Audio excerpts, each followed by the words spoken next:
ତାଙ୍କ natural skin colour କରିବୁ ତ? ନ୍ୟାଚୁରାଲ ସ୍କିନ୍ କଲର୍ ଯାହା ସେୟା କରିବୁ ତ? ନା ତାଠୁ ଟିକେ ହାଲକା ହ୍ୱାଇଟ୍?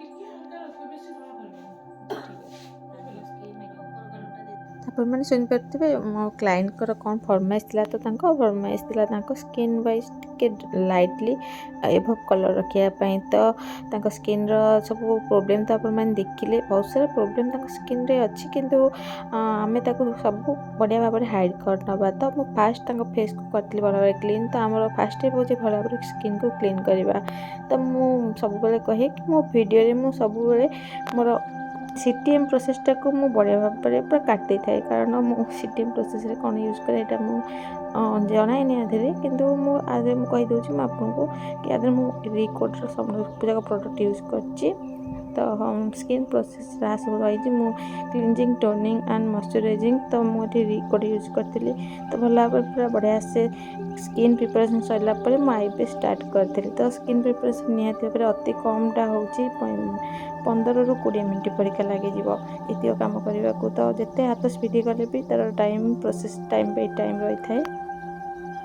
ତ ତାପରେ ମୁଁ ଫଟାଫଟ ଷ୍ଟାର୍ଟ କରିନେଇଥିଲି ଆଇବ୍ରୋସ୍, କାରଣ ମୋ କ୍ଲାଇଣ୍ଟ ଆସିଥିଲେ ତାଙ୍କ ଟାଇମ୍ ପୁରା ବହୁତ ସାରା ଲେଟ୍ ହେଇଯାଇଥିଲା। ତ ସେ ଆସିବା ଦରକାର ଥିଲା ତାଙ୍କର 3ଟା ବେଳେ, ତ ସେ ଆସିଥିଲେ 4:30 ବେଳେ। ତ 4:30ରେ ଆସିକି 6ଟା ବେଳେ କେମିତି ଯିବେ, ତ ବହୁତ ସାରା ଲେଟ୍ କରିଦେଇଥିଲି। ସେଥିରେ ସ୍କିନ୍ ପ୍ରିପାରେସନ୍, ହେୟାର୍ ଟ୍ରିମିଂ, ସବୁ ପ୍ରକାର କାମ କରିବା, କ୍ଲିପିଂ ବଗେରା, ତା ଦେହରେ ହେୟାର୍ ୱାଶ୍ ଏସବୁ ବି ରହିଥିଲା। ତ ହେୟାର୍ ୱାଶ୍ ତ ଏତେ ଫଟାଫଟ ହେଇପାରିନଥିଲା, କିନ୍ତୁ ଆମେ କେବଳ ହେୟାର୍ କ୍ଲିପିଂ କରିଥିଲୁ, କିନ୍ତୁ ତାଙ୍କ ହେୟାର୍ରେ ହାଲକା ଅଏଲି ରହିଯାଇଥିଲା, ଯେଉଁଟାକି ବହୁତ ହି ଖରାପ। ତ ଜମା ବି ହେୟାର୍ ୱାଶ୍ କରିକି ଆସିନଥିଲେ ସିଏ, କିନ୍ତୁ ହେୟାର୍ ୱାଶ୍ କରିକି ଆସିବା ନିହାତି ଦରକାର ଥିଲା, କିନ୍ତୁ ହେୟାର୍ ୱାଶ୍ କରିନଥିଲା। ଆମେ ଏଥିରେ କାମ ଚଳାଇଥିଲୁ। ତାପରେ ସେ ଆଇବ୍ରୋ ବି କରିନଥିଲେ, ଯାହାକୁ ମୋତେ ରେଜର୍ ଦ୍ୱାରା ଆଇବ୍ରୋ ବି କରିବାକୁ ପଡ଼ିଥିଲା। ଆଉ ଫେସ୍ ଥ୍ରେଡ଼ିଂ ତ ସେ କରି ହିଁ ନାହାନ୍ତି, ଫେସ୍ରେ ଯାହା ବି ସବୁ ଥିଲା ୱାକ୍ସ ଥ୍ରେଡ଼ିଂ କିଛି ବି କରିନାହାନ୍ତି, ରେଜର୍ ବି କରିନାହାନ୍ତି। ତ ଫେସ୍ ହେୟାର୍କୁ ମୁଁ ଇଗ୍ନୋର୍ କଲି, ଅପର୍ ଲିପ୍ସ ଆଉ ଆଇବ୍ରୋକୁ ମୁଁ ହାଲକା ତାକୁ ମୋ ରେଜର୍ ଦ୍ୱାରା ବାହାର କରିଥିଲି। ତାପରେ ମୁଁ ଷ୍ଟାର୍ଟ କରିଥିଲି ଆଇ ମେକଅପ୍। ତ ଚାଲନ୍ତୁ ଦେଖିବା ଆଇ ମେକଅପ୍ ଆମେ ଷ୍ଟେପ୍ ବାଇ ଷ୍ଟେପ୍ ବହୁତ ହି ଲାଇଟ୍ ୱେଟ୍ ଆଇ ମେକଅପ୍ କେତେ ଫଟାଫଟ ଆପଣ କରିପାରିବେ। ମାତ୍ର ଆମର ମେକଅପ୍ ରହିଛି 20 ମିନିଟ୍ର। ତ ତାପରେ ହେୟାର୍ ଷ୍ଟାଇଲ୍ ବଗେରା ଏସବୁ ମିଶିକି ଟୋଟାଲ୍ 50 ମିନିଟ୍ରେ ମୁଁ ମେକଅପ୍ କରିଥିଲି ଫିନିଶ୍। ତ 50 ମିନିଟ୍ ଭିତରେ ମେକଅପ୍ ଫିନିଶ୍ କରିଥିଲି। ଆପଣ ଶୁଣିପାରୁଥିବେ ମୁଁ କହିଲି ଆପଣ 50 ମିନିଟ୍ରେ ମେକଅପ୍ କରିବା କେତେ ସହଜ, ତ ଏ ଭିଡ଼ିଓରେ ଆପଣମାନେ ଦେଖିକି ଜାଣିପାରିବେ। ତ ମୁଁ ବହୁତ ହି ସ୍ପିଡ଼ି ମୋ ହାତ କରିଥିଲି ଆଉ ଫଟାଫଟ ଆଇ ମେକଅପ୍ ଷ୍ଟାର୍ଟ କରିଥିଲି। ତ ଇନର୍ କର୍ଣ୍ଣରରେ ମୁଁ ଗୋଟେ ଡାର୍କ ସେଡ଼୍ ନେଇଛି, ତାପରେ ଗୋଟେ ଲାଇଟ୍ ସେଡ଼୍ ନେଇ ମୁଁ ଦୁଇଟାକୁ ଭଲ ଭାବରେ ବ୍ଲେଣ୍ଡ କରିନେଇଛି।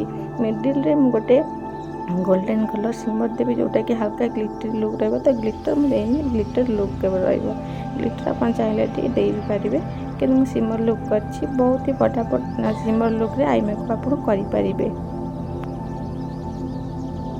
ଆଇ ମେକଅପ୍ କଲାବେଳେ ସେପଟେ ଧ୍ୟାନ ଦେବେ ଇନର୍ କର୍ଣ୍ଣର ଆଉଟ୍ କର୍ଣ୍ଣର ଭଲ ଭାବରେ ବ୍ଲେଣ୍ଡ କରିବେ, ନହେଲେ ସେଇଟା ବ୍ଲେଣ୍ଡ ଦ୍ୱାରା ଆମର କ'ଣ ହେଇଥାଏ ନା ଭଲ ଭାବରେ ମଲ୍ଟିପ୍ଲାଏ ହେଇଥାଏ, ଯେମିତିକି ଭଲ ଭାବରେ ମିଶିବ। ଆମର ଏପଟୁ ସେପଟୁ ଯାହା ବି ସବୁ କଲର୍ ରହିଛି ସବୁ ଭଲ ଭାବରେ ମିକ୍ସ ହେଇଥାଏ। ଆମର ଆଇ ମେକଅପ୍ଟା ପରଫେକ୍ଟ ଲୁକ୍ ଆସିଥାଏ। ଯେମିତି ଆପଣ ଦେଖିପାରୁଥିବେ ଆମ କ୍ଲାଇଣ୍ଟଙ୍କ ଆଖି ବହୁତ ଛୋଟ ଥିଲା, କିନ୍ତୁ ଆଇ ମେକଅପ୍ ପରେ କେତେ ବଡ଼ ଦେଖାଯାଉଛି। ତ ଆମକୁ ଧ୍ୟାନ ଦେବାର ଅଛି ଆମେ କେମିତି ତାକୁ ବ୍ଲେଣ୍ଡ କରିବା। ବହୁତ ହି ହାଲକା ହାତରେ ହାଲକା ବ୍ଲେଣ୍ଡ କରିବେ। ହଁ, ସିମର୍ ଲଗାଇଲା ପରେ ଆପଣ ଫିଙ୍ଗର୍ ବି ୟୁଜ୍ କରିପାରିବେ। ମୁଁ ଏଠି ବ୍ରସ୍ ୟୁଜ୍ କରିଛି, ଆପଣ ଚାହିଁଲେ ସିମର୍ ଲଗାଇଲା ବେଳେ ଆପଣ ବ୍ରସ୍ ବଦଳରେ ଫିଙ୍ଗର୍ ବି ୟୁଜ୍ କରିପାରିବେ। ତା'ର ଭଲ ପିଗମେଣ୍ଟ ରହିଥାଏ ଯଦି ଆପଣ ଫିଙ୍ଗର୍ ୟୁଜ୍ କରୁଛନ୍ତି। ତ ମୁଁ ଏଠି ୟୁଜ୍ କରିଛି ଛୋଟ ଗୋଟେ ଫ୍ଲାଟ୍ ବ୍ରସ୍, ଯେଉଁଟାକି ବହୁତ ହି ଭଲ ପିଗମେଣ୍ଟ କାମ କରିଥାଏ। ତ ଦେଖିପାରୁଥିବେ କେତେ ବଢ଼ିଆ ଭାବରେ ଆମର ଗ୍ଲେଜ୍ ହେଇଯାଉ ସିମର୍ଟା। ତ ସିମର୍ ସାଙ୍ଗରେ ହାଲକା ଗ୍ଲିଟର ଲୁକ୍ ବି ଆପଣ ଦେଇପାରିବେ, ବହୁତ ହି ଭଲ ରହିବ ଲୁକ୍ଟା। ତ ଆପଣ ଦେଖନ୍ତୁ ମୋ ସିମର୍ ତ ସେମିତିରେ ବହୁତ ସୁନ୍ଦର ଗ୍ଲୋ କରୁଛି ଆଉ ବହୁତ ସାରା ଗ୍ଲେଜ୍ ବି ବହୁତ ଭଲ ଆସୁଛି। ତାପରେ ମୁଁ କ'ଣ କରିଥିଲି ନା ସେମ୍ ସିମର୍କୁ ମୁଁ ଇନର୍ କର୍ଣ୍ଣର ଦେଇଥିଲି। ତାପରେ ମୁଁ ତାକୁ ଇନର୍ କର୍ଣ୍ଣର ଦେଲା ପରେ ମୁଁ ବଢ଼ିଆ ଭାବରେ ଆଇ ମେକଅପ୍ କମ୍ପ୍ଲିଟ୍ କରିକି ମୋର ଆଇବ୍ରୋକୁ ସେଟ୍ କରିନେଇଥିଲି। ତ ଆଇବ୍ରୋ ତାଙ୍କ ଦେଖିପାରୁଥିବ ବହୁତ ହି କମ୍ ଆଇବ୍ରୋ, ତା ଦେହରେ ସେ ଆଇବ୍ରୋ ବି କରିନଥିଲେ, ଖାଲି ଏକ୍ସଟ୍ରା ମୁଁ ଯାହା ବି ସବୁ ଏକ୍ସଟ୍ରା ଆସିଥିଲା ସେସବୁକୁ ରେଜର୍ ଦ୍ୱାରା ବାହାର କରିନେଇଥିଲି। ତ ରେଜର୍ରେ କେବେ ଆଇବ୍ରୋ ଆମେ କରୁନା, ସବୁବେଳେ ଆମେ ୟୁଜ୍ କରିଥାଉ ଥ୍ରେଡ଼୍। ତ ଥ୍ରେଡ଼୍ ଆଉ ୱାକ୍ସ ଦ୍ୱାରା ଆମେ ଆଇବ୍ରୋ କରୁ, କିନ୍ତୁ କେବେ ବି ମୁଁ ରେଜର୍ ୟୁଜ୍ କରିନଥିଲି। ଫାର୍ଷ୍ଟ ଟାଇମ୍ ରେଜର୍ ୟୁଜ୍ କରିଥିଲି, କିନ୍ତୁ ତାଙ୍କ ଆଇବ୍ରୋ ପରଫେକ୍ଟଲି ମୁଁ ହାଲକା ଖାଲି ଆଉଟଲାଇନ୍ କରିନେଇଥିଲି। ତାଙ୍କର ଲାଇନିଂ ବି କରିପାରିନଥିଲି, କାରଣ ସେ ମନା କରିଥିଲେ ତାଙ୍କର ଆଇବ୍ରୋକୁ କୌଣସି ପ୍ରକାର ଲାଇନିଂ ଦେବାକୁ। ତ ଓନ୍ଲି ଆଉଟଲାଇନ୍ କରିକି ମୁଁ ତାକୁ କଟ୍ କ୍ରିଜ୍ କରିନେଇଥିଲି ଆମ କନସିଲର୍ ଦ୍ୱାରା। ତ ତାପରେ ଫାଉଣ୍ଡେସନ୍ ପରେ ବି କିଛିଟା କଟକିରି ଉପର ସାଇଡ଼୍ରୁ ହେଇଯିବ, ତ ସେଥିପାଇଁ ସେଇଟା ଭଲ ଭାବରେ କଟକିରି ଲାଇନିଂ ହେଇ ଆସିଥିଲା। ତ ତାପରେ ମୁଁ କରିଥିଲି ଆଇ ମେକଅପ୍ର ଆମର ଲାଇନର୍, ଯେଉଁଟାକି ଆମର ଏଠି ୟୁଜ୍ କରିଛି ମୁଁ ମାଲିଓର, ଗୋଟେ ବହୁତ ସୁନ୍ଦର ପେନ୍ସିଲ୍ ଲାଇନର୍। ତ ବହୁତ ହି ଭଲ କାମ ତା'ର, ଏତେ ବହୁତ ସହଜ ଉପରେ ଆପଣ ଲଗାଇ ପାରିବେ। ଯେ ଷ୍ଟାର୍ଟିଂରେ ଆପଣ ଆଇ ମେକଅପ୍ ବି ଶିଖୁଛନ୍ତି, ଆପଣଙ୍କୁ ଲାଇନର୍ ଲଗାଇବା ଅସୁବିଧା ହେଉଛି, ଆପଣ ଏଇ ପେନ୍ସିଲ୍ ୟୁଜ୍ କରିପାରିବେ। ବହୁତ ହି ଜଲ୍ଦି ଆପଣ ଆପ୍ଲାଏ କରିପାରିବେ ଆଉ ବହୁତ ଭଲ ଭାବରେ ବି ଆପ୍ଲାଏ ହେଇଥାଏ। ଆଉ ତୁଳିଟା ବହୁତ ଭଲ ରହିଥାଏ, ବହୁତ ହି ପତଲା, ଆପଣ ଯେମିତି ଚାହିଁବେ ସେମିତି ଲଗାଇ ପାରିବେ।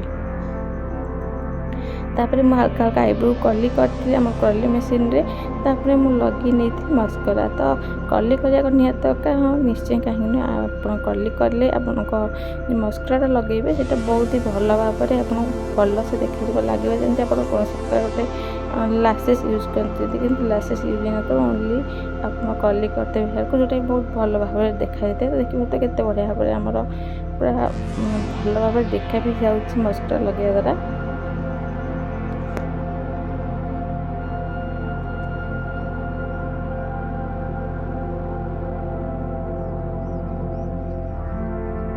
ଯେମିତି ମୁଁ କହିଥିଲି ମୋ କ୍ଲାଏଣ୍ଟ କୌଣସି ପ୍ରକାର ସ୍କିନ୍ କେୟାର କରିନାହାନ୍ତି, ତ ମୁଁ ତାଙ୍କର କ୍ଲିନଜିଂ, ଟୋନିଂ ଆଉ ମଶ୍ଚରାଇଜିଂ ତ କରିଦେଇଥିଲି। ତାପରେ ଏବେ ବାରି ହେଉଛି ଆମର ପ୍ରାଇମର୍। ତ ପ୍ରାଇମର୍ ମୁଁ ୟୁଜ୍ କରିଛି ତାଙ୍କ ପୁରା ଫେସ୍ରେ ବଢ଼ିଆ ଭାବରେ, ଆଉ ଆମର ନେକ୍ ଏରିଆରେ ବି ୟୁଜ୍ କରିଛି ପ୍ରାଇମର୍କୁ।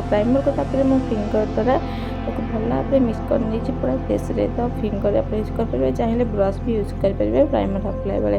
ତ ଭଲ ଭାବରେ ପୁରା ଫେସ୍ରେ ଆମ ପ୍ରାଇମର୍କୁ ମିଶାଇବାର ଅଛି, ଯେହେତୁ ପ୍ରାଇମର୍ଟା ହିଁ ଆମର ସବୁ ବେଶୀ କାମ କରିବ। କାରଣ ଆମ କ୍ଲାଏଣ୍ଟ ଯଦି ସ୍କିନ୍ କେୟାର କରିନାହାନ୍ତି, ସ୍କିନ୍ କେୟାର ବିନା ତ ଆମେ କେବେ ବି ଆମର ଆଫ୍ଟର ଯେଉଁଟାକି ଆମର ମେକଅପ୍ ପୂର୍ବରୁ ଆମେ ସବୁବେଳେ କହିଥାଉ କ୍ଲାଏଣ୍ଟକୁ 2-3 ଦିନ ପୂର୍ବରୁ ଆପଣ ଫେସିଆଲ୍ କିମ୍ବା କ୍ଲିନଅପ୍ କରିଦିଅନ୍ତୁ। କିନ୍ତୁ କ୍ଲାଏଣ୍ଟ କୌଣସି ପ୍ରକାର ସ୍କିନ୍ କେୟାର କରିନଥିଲେ, କିନ୍ତୁ ଆମକୁ ଯାହାହେଲେ ତା'ର ଧ୍ୟାନ ରଖିବା ଅଛି। ତ ପ୍ରାଇମର୍ ମୁଁ ଭଲ ଭାବରେ ଦେଇଛି, ଦେଖିପାରୁଥିବେ ପୁରା ଫେସ୍ରେ ଭଲ ଭାବରେ ପ୍ରାଇମର୍କୁ ଆପ୍ଲାଏ କରିଦେଇଛି, ଯେମିତିକି ଆମର ଫାଉଣ୍ଡେସନ୍ ଏଠୁ ସେଠୁ ଯାଇକି ହଲିବନି, ଭଲ ଭାବରେ ଭଲସେ ପୁରା ପ୍ରାଇମର୍କୁ ଆପ୍ଲାଏ କରିଛି। ତ ପ୍ରାଇମର୍ ଆପ୍ଲାଏ କଲା ପରେ ମୁଁ ଏଠି କରେକ୍ଟ କରିନେଇଛି ତାଙ୍କ ସ୍କିନ୍ରେ, ଦେଖିପାରୁଥିବେ ଯେଉଁ ଦାଗ ଧବା ସବୁ ଅଛି ସେସବୁ ଅଣ୍ଡର ଏରିଆ, ସବୁ ଅପର ଲିପ୍ସ ଏରିଆକୁ ଭଲ ଭାବରେ ପୁରା ଭଲସେ କନସିଲିଂ କରିନେଇଥିଲି। କନସିଲିଂ କଲା ପରେ ତାକୁ ମୁଁ ହାଲକା ହାଲକା ବ୍ଲେଣ୍ଡ କରିନେଇଛି। ତ କନସିଲିଂ କଲା ପରେ କେବଳ ଡାପ୍ ଡାପ୍ କରିକି ଆମେ ଯେଉଁ କରିବା ତାକୁ ବ୍ଲେଣ୍ଡିଂ, ସେ ବ୍ଲେଣ୍ଡିଂଟା ଅଧିକା ଦାବିକି କରିବନି, ବହୁତ ହି ଲାଇଟ୍ ୱେଟ୍ କରିବା। ଆପଣ ଲାଗୁଥିବ କି ଅଧିକା ଦାବୁଛି, କିନ୍ତୁ ସତରେ ବହୁତ ହି କମ୍, ହାଲକା ହାଲକା ଖାଲି ଫିଙ୍ଗରରେ ତ ହାଲକା ହାଲକା ଟ୍ୟାପ୍ କରୁଛି, ଯେମିତି ସେଇଟା ସିଝା ଭିତରେ ମିକ୍ସ ହେଇଯିବ, ଯେମିତିକି ଟାଟା ଟାଇପ୍ର ଯେମିତି ସେମିତି ଦେଖାଯିବନି। ତ ଭଲ ଭାବରେ ମିକ୍ସ ହେଲା ପରିକା ମୁଁ ତାକୁ ହାଲକା ହାଲକା ବ୍ଲେଣ୍ଡ କରିନେଉଛି। ତାପରେ ଆମେ ଫାଉଣ୍ଡେସନ୍ କରିନେବା ତାଙ୍କ ସ୍କିନ୍ ଟୋନ୍ଠାରୁ ଗୋଟେ ଟୋନ୍ ଅଧିକା। ଦେଖିପାରୁଥିବେ ଆମ ଫାଉଣ୍ଡେସନ୍। ତ ଫାଉଣ୍ଡେସନ୍କୁ ମୁଁ ଗୋଟେ ପ୍ଲେଟ୍ରେ ବଢ଼ିଆ ଭାବରେ ଦେଖିପାରୁଥିବେ ଫାଉଣ୍ଡେସନ୍ ପ୍ଲେଟ୍ରେ ରଖି ନେଇଥିଲି, ଆଉ ତାପରେ ମୁଁ ତାକୁ ଫାଉଣ୍ଡେସନ୍ କରିଥିଲି ତାଙ୍କ ପୁରା ଫେସ୍ରେ। ତ ଫାଉଣ୍ଡେସନ୍ କଲା ପରେ ଧ୍ୟାନ ରଖିବେ, ଆପଣ ଯଦି ପୁରା ମ୍ୟାଟ୍ ବାଲା ଫାଉଣ୍ଡେସନ୍ ୟୁଜ୍ କରୁଛନ୍ତି ତ ମ୍ୟାଟ୍ ବାଲା ଫାଉଣ୍ଡେସନ୍ ଗୋଟେ ସାଇଡ଼୍ ଆପ୍ଲାଏ କରିବେ, ନହେଲେ ଏସି ବନ୍ଦ କରିଦେବେ। ଆପ୍ଲାଏ କଲାବେଳେ ଏସି କିମ୍ବା ଫ୍ୟାନ୍ ବନ୍ଦ କରିଦେବେ, ଗୋଟେ ସାଇଡ଼୍ ଆପ୍ଲାଏ କରିବେ, ତାକୁ ବ୍ଲେଣ୍ଡ କଲା ପରେ ଆଉ ଗୋଟେ ସାଇଡ଼୍ ଆପ୍ଲାଏ କରିବେ। ଯଦି ଆପଣ ମ୍ୟାଟ୍ କରୁନାହାନ୍ତି, କୌଣସି ଲାଇଟ୍ ୱେଟ୍ର କରୁଛନ୍ତି ଫାଉଣ୍ଡେସନ୍, ତ ସେଠି ଆପଣ ପୁରା ଫେସ୍ରେ ଆପ୍ଲାଏ କରିବେ। ତ ମୁଁ ଲାଇଟ୍ ୱେଟ୍ କରିଥିଲି, କାରଣ ଆମର ଏବେ ସେମିତିରେ ବି ୱିଣ୍ଟର୍ ଚାଲିଛି, ଆଉ ୱିଣ୍ଟର୍ ଅଧିକା ମ୍ୟାଟ୍ ବାଲା ଫାଉଣ୍ଡେସନ୍ ଦରକାର ହିଁ ନାହିଁ। ତ ବହୁତ ହି ଭଲ ଚାଲିଥାଏ ଆମର ନର୍ମାଲ୍ ଫାଉଣ୍ଡେସନ୍ ବି, ନର୍ମାଲ୍ ବୋଲି ଏତେ ନର୍ମାଲ୍ ବି ନୁହଁ, ତ ମାର୍କେଟରେ ତ ନର୍ମାଲ୍ ଫାଉଣ୍ଡେସନ୍ ନୁହଁ, ପ୍ରୋଫେସନାଲ୍ ଜିନିଷ। ତ ବଢ଼ିଆ ଭାବରେ ତାକୁ ଆପ୍ଲାଏ କରିଥିଲି, ତାପରେ ମୁଁ ଫିଙ୍ଗରରେ ତାକୁ ମିକ୍ସ କରିଥିଲି, ତାପରେ ମୁଁ ତାକୁ ହାଲକା ହାଲକା ବ୍ଲେଣ୍ଡ କରିନେଇଥିଲି। ତ ନେକ୍ ଏରିଆରେ ସେମ୍ କଲର୍ ୟୁଜ୍ କରିଛି, ଅଲଗା କଲର୍ ଏଠି କୌଣସି ପ୍ରକାର ମୁଁ ୟୁଜ୍ କରିଛି। ତ ଭଲ ଭାବରେ ଆମେ ବ୍ଲେଣ୍ଡ କରିନେବା, ଆପଣ ଦେଖିପାରୁଥିବେ ମୁଁ ବଢ଼ିଆ ସେ ବ୍ଲେଣ୍ଡ କରିଛି। ତ ପୁରା ଫେସ୍କୁ ବଢ଼ିଆ ଭାବରେ ବ୍ଲେଣ୍ଡ କରିନେବା, ତାପରେ ନେକ୍ ଏରିଆକୁ ଆପ୍ଲାଏ କରି ତାକୁ ବଢ଼ିଆ ଭାବରେ ବ୍ଲେଣ୍ଡ କରିନେବା।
तो आप देखिए मुझे कौन प्रकार एक्सट्रा कनसिलिंग करनी कि एरिया कौन एक्सट्रा कलर देनी से गोटे फाउंडेशन द्वारा मुझे बढ़िया भाव पूरा फेस मेकअप करने मुझे यूज कर गोटे लूज कंपेयर तो पूरा फेस आमर जहाँ भी दरकार जी कंपेयर दरकार पूरा फेस अप्लाई करने तो देखिए आम फाउंडेशन को मैट फिनिश देवाई आम पाउडर नहीं दरकार सेटअप करने तो पाउडर भल भाव पूरा बढ़िया भाव पूरा फेस मुझे अप्लाई करने।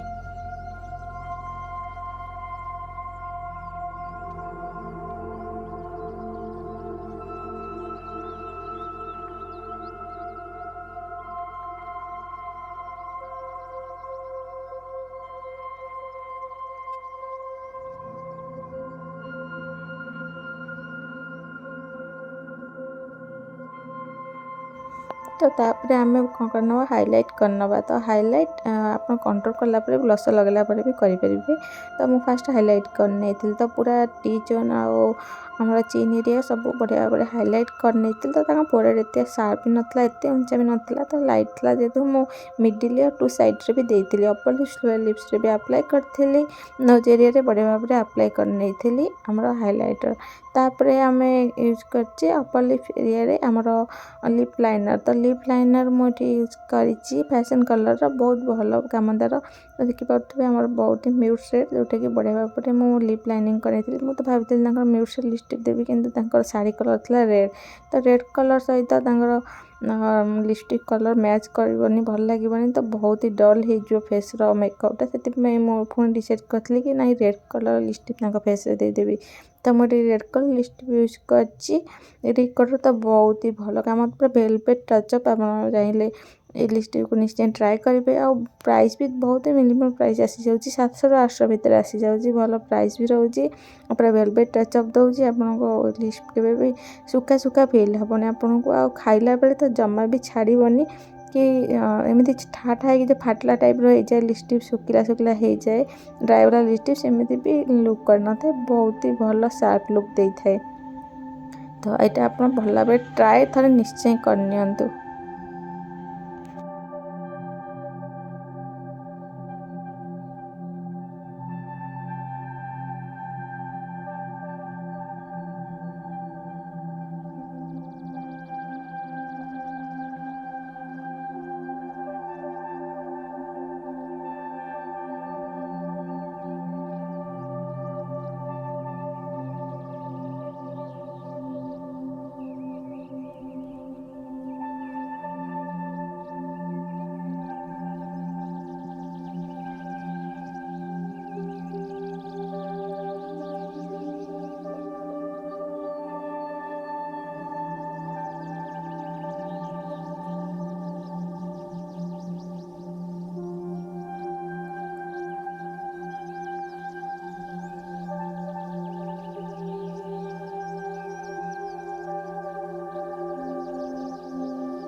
लिपस्टिक लगेला आप लिप लाइनर ऊपर बढ़िया भाव लिपस्टिक को अप्लाई करेंगे जमीती कि लिपस्टिकटा पूरा परफेक्टली लुक कर तो तापर मुझे कौन करी ना हल्का हल्का कंट्रोल करी फेस तो फेस सेमती भी बहुत सारा लाइनिंग अच्छी तो आमको एत कंट्रोलिंग जरूरत नहीं बहुत ही लाइट वेट कंट्रोल कर देखते बहुत ही कम जोटा कि ना कि बड़ा नेचुरल लगे फेस तो सेमती भी बहुत भल कंट्रोल अच्छी तो एत कंट्रोलिंग दरकार नहीं तो हल्का हल्का ब्लश कर ओवर ब्लशिंग करवानी कारण पूरा लाइट पार्ट मेकअप रही तो अधिका जदि आम कर मेकअप तो भल लगे तो जेहेतु रिसेप्शन ब्राइड तो लोक पाखु आसी देखिए तो ये ओभर लुक करवा किसी दरकार ही ना तो तापर मु काजल सहित आम आई मेकअप पूरा कंप्लीट करने तो काजल करने तापर मुझे ना आई मेकअप कंप्लीट आमर काजल लाइन तले आम वाटर लाइन जस्ट लाइनिंग तौक को आम यूज कर गोटे ब्राउन कलर सेट जोटा कि भल ब्लेंड कला टाइप करके अप्लाई कर हाई लुकटा टे भल भाव ग्लेज कर तो आई मेकअप कंप्लीट कलापर मुझे करनी सिंदूर तो सिंदूर आप अप्लाई करने भी भूलें तो पूरा सिंदूर को गोटे ब्रश द्वारा बढ़िया से अप्लाई करने टैपटा कर कारण आम क्लाइंट जी मांगटिका पिंधे तो मांगटिका जो न पिंधे बहुत ही बड़ सैज आम सिंदूर अप्लाई करवा फिंगर बढ़िया भाव टैप करना जमीन भल भाव ब्लेंड हो कौन प्रकार मुँह को आसबनी तो भल भाव ब्लेंड कलापर आम सिंदूर को आम पूरा मेकअप फिक्सर यूज करें मेकअप को बढ़िया भाव सेट करने तो मेकअप फिक्सर यूज कला बेले कंजूस करें तो मेकअप हो जाइए आमर डन तो देखिए पारे मेकअप आमर के सुंदर भाव में कंप्लीट हो जाइए तो आम मेकअप ब्राइड का देखिए पारे जहाँ सब पिगमेंट वगैरह थी सब हाइड हो जाइए आ बहुत भल भाव स्किन टोन रू जस्ट गोटे टोन ऊपर को कलर टिके देती स्किन को बहुत ही भल भाव में मानुची आपण मन मेकअप वीडियो केन लगा मत कमेंट कर निश्चय कहे और मो चैनल नुआ चैनल मो चैनल को सब्सक्राइब करने साइड थे बेल आइकन को ऑन करने वीडियो को लाइक करिया जमा भूल रहुची।